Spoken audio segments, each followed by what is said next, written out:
Sama kang Pedro mga kaigsuuna na bilanggo o ang mga katawhan sa Ginoo nag-ampo o giabot ang dakong milagro kang Pedro.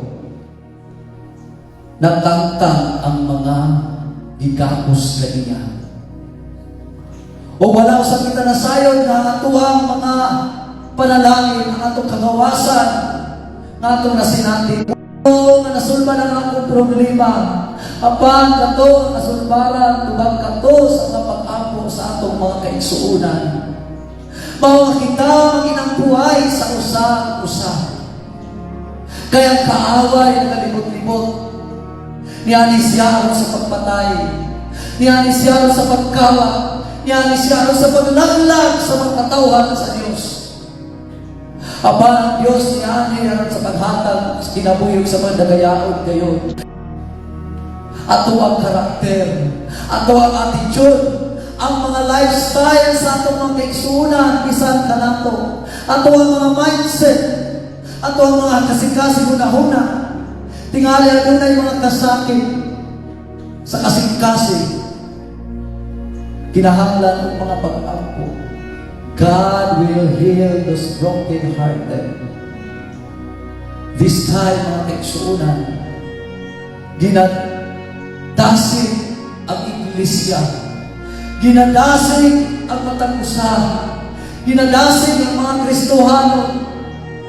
Mag-ampo sa walay panghulog.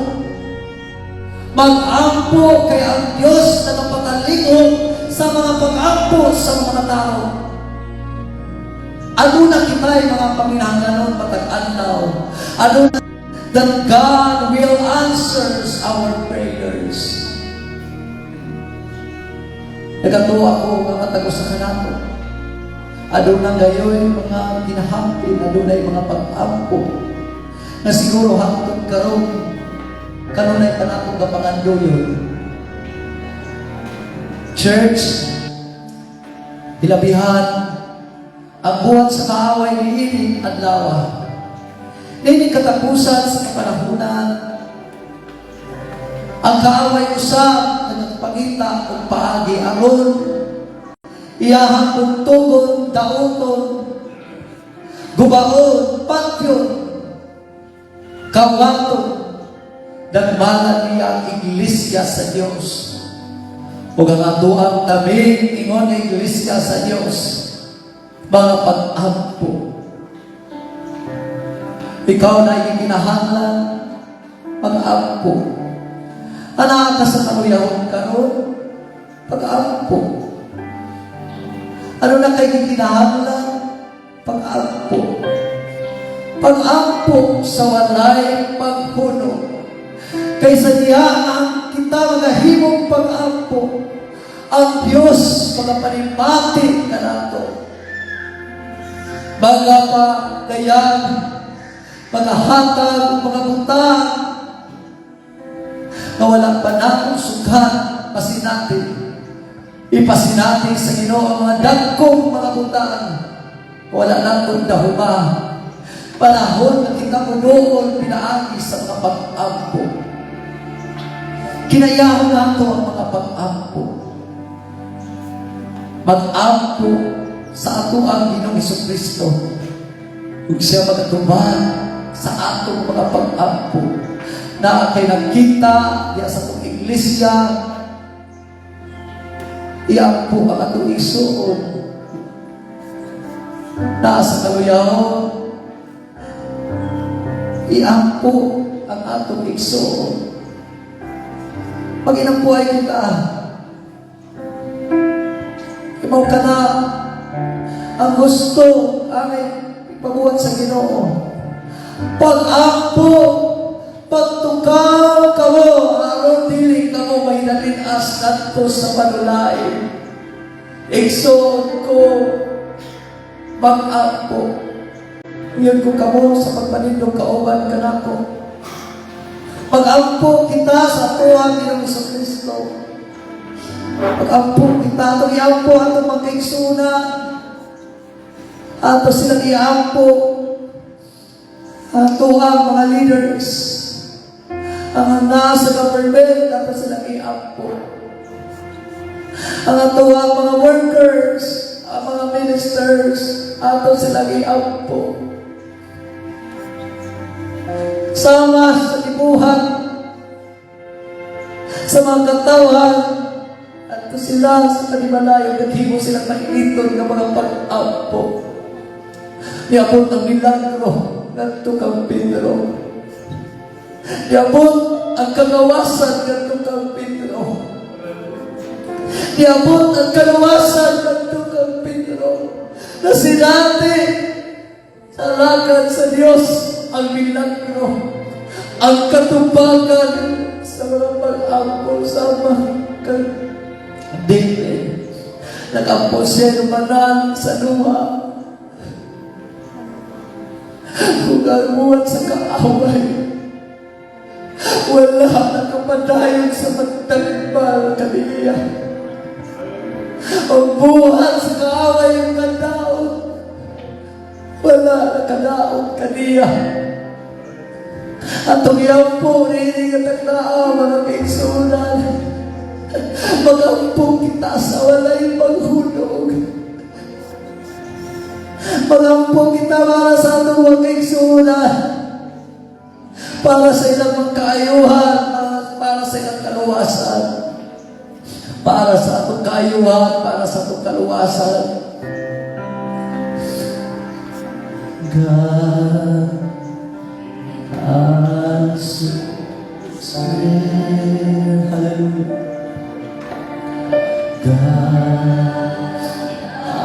answers prayer. God answers prayer. He's so good to once again, God answers prayer. God answers prayer. Hallelujah. God answers prayer. Hallelujah. Oh. Hallelujah. Answers prayer. He's so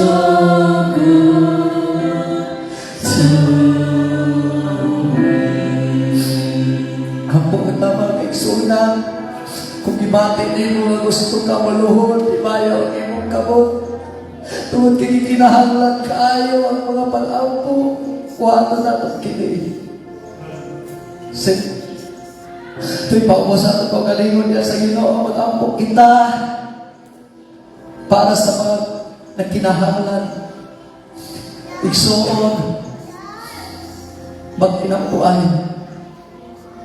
Ania ang Diyos karon, and He will answer our prayer.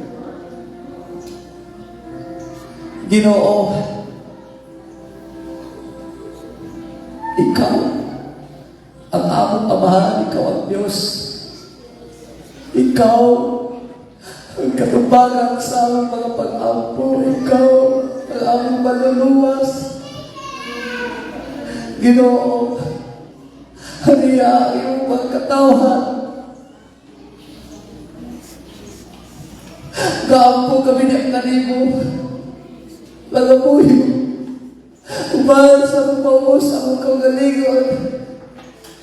Magpakinuwi kami kanimo, God. Tabagi ang matagusa. Tabagi. Nasa among government o God, mga leaders, manahin ka, magabantong kanila. Magagiyan kanila, Ginoo, sa among mga leaders, Ginoo, mga ministers, mga elders. Kaya magabantong kanila o God. Sa mga kapastola, sa mga ministro, sa mga workers, o God. Magabantong kanila, pinaagin sa Espiritu Santo, Ginoo. Kung sa mga katawan ka, hindi ang karon. Yung mga nadugo, ang ilahang tiguwa sa kasing-kasing. Ginoo, kaluoy kami. Salamat, Ginoo, sa kaayuhan nga imong ipadalan kanamo. Bisan pa, Ginoo, buhat sa kaaway, Ginoo, nga nagkahugaw sa kasing-kasing una-una. Nga nagadagman kanamo, Ginoo. Salamat, O God. Ikaw mag-aayon sa matag usa. Magapadlong sa buhat sa kaaway, Ginoo, mabuot. Magapatay, magakawat, magalagla sa matag usa kanamo. Maayong relasyon, Ginoo.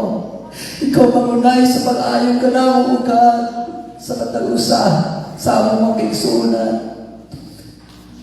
Salamat, O God. Salamat. Ang kiningay Iglesia, Ginoo, padayon mo kami nga ayon. Padayon mo kami nga tudluan, iyahan, panalaginan, O God. Labaw sa tanan, pagkapandungan mo kami, Ginoo, sa imong kamahalan kamo. Kung yabugbog ni mo kanamo, kahong, O God, magintong kahong. O ang Espiritu Santo, labaw sa tanan. Salamat, Ginoong Kristo. Kung turubuhin na Diyos, maluluwas. Salamat kayo sa Ginoo. Hallelujah, hallelujah. Palakpakan sa Panginoong Hesus.